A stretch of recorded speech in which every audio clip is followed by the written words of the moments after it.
हर साल लाखों लोग मेहनत करते हैं, सुबह से रात तक काम करते हैं, लेकिन फिर भी अमीर नहीं बन पाते। ना उनके पास लग्जरी होती है, ना फाइनेंशियल फ्रीडम, बल्कि उनके पास सिर्फ एक चीज़ होती है और वो है स्ट्रगल। लेकिन सवाल ये है, क्या मिडिल क्लास लोग कम मेहनत करते हैं?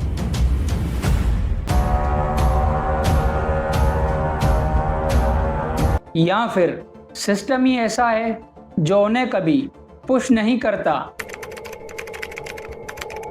एक मिडिल क्लास इंसान की ज़िंदगी कुछ ऐसी होती है। सुबह उठना, ऑफिस जाना, सैलरी का वेट करना और मंथ के एंड पर फिर पैसे कम पड़ जाना, और फिर हर मंथ में वही साइकिल चलती रहती है। यह कोई लाइफ नहीं, बल्कि यह एक लॉप है। मिडिल क्लास का सबसे बड़ा ट्रैप है फिक्स सैलरी। तुम जितनी मेहनत करो, लेकिन इनकम सिर्फ उतनी ही रहती है। लेकिन खर्चा वो हर साल बढ़ता ही रहता है। रेंट, बिजली बिल, स्कूल फीस और घर के खर्चे ये हर साल बढ़ते ही रहते हैं। मिडिल क्लास इंसान कमाता बहुत कम है और देता बहुत ज़्यादा है। वो अपने लिए नहीं जीता, वो बस रिस्पॉन्सिबिलिटी के लिए जीता रहता है। सच यह है, मिडिल क्लास को सिर्फ पैसे नहीं रोक रहे, बल्कि उनकी सोच भी रोक रही है। मिडिल क्लास लोग रिस्क लेने से डरते हैं, बिजनेस स्टार्ट करने का नहीं सोचते, न्यू स्किल्स नहीं सीखते और सेफ जोन से बाहर ही नहीं निकलते। आखिर ऐसा क्यों? क्योंकि उनके पास बैकअप नहीं होता। उनको बचपन ही से ही सिखाया जाता है, पढ़ो, जॉब लो और सेफ लाइफ जियो। लेकिन कोई ये नहीं सिखाता कि पैसे कैसे काम करते हैं। वो लोगों को इम्प्रेस करने के लिए अपनी फाइनेंशियल लाइफ डिस्टेंस कर देते हैं। अब सवाल यह है, क्या मिडिल क्लास कभी अमीर नहीं बन सकता?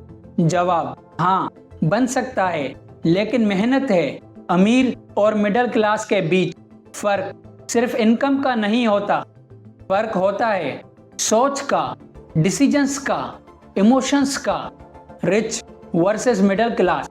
मिडिल क्लास लोग सैलरी पर डिपेंडेंट होते हैं, सेव करते हैं, रिस्क लेने से डरते हैं, जबकि रिच लोग मल्टी इनकम इन्वेस्ट करते हैं, कैलकुलेटेड रिस्क लेते हैं। और अगर आप लोग भी रिच बनना चाहते हैं तो इस लॉप से निकलने के लिए 3 चीज़ें बहुत ज़रूरी हैं। स्किल्स सीखो, high income skills, extra income source बनाओ, और सबसे बड़ी बात, पैसे को इन्वेस्ट करो, सिर्फ सेव नहीं। मिडिल क्लास होना प्रॉब्लम नहीं है, लेकिन मिडिल क्लास सोच में रहना प्रॉब्लम है। आप लोगों की ज़िंदगी भी बदल सकती है, लेकिन तभी जब आप लोग अपनी सोच बदलने के लिए रेडी हो, वरना यह साइकिल तुम्हारे नेक्स्ट जनरेशन तक चलती रहेगी। मिडिल क्लास पैदा होना तुम्हारी गलती नहीं, लेकिन मिडिल क्लास मरना शायद तुम्हारी चॉइस हो।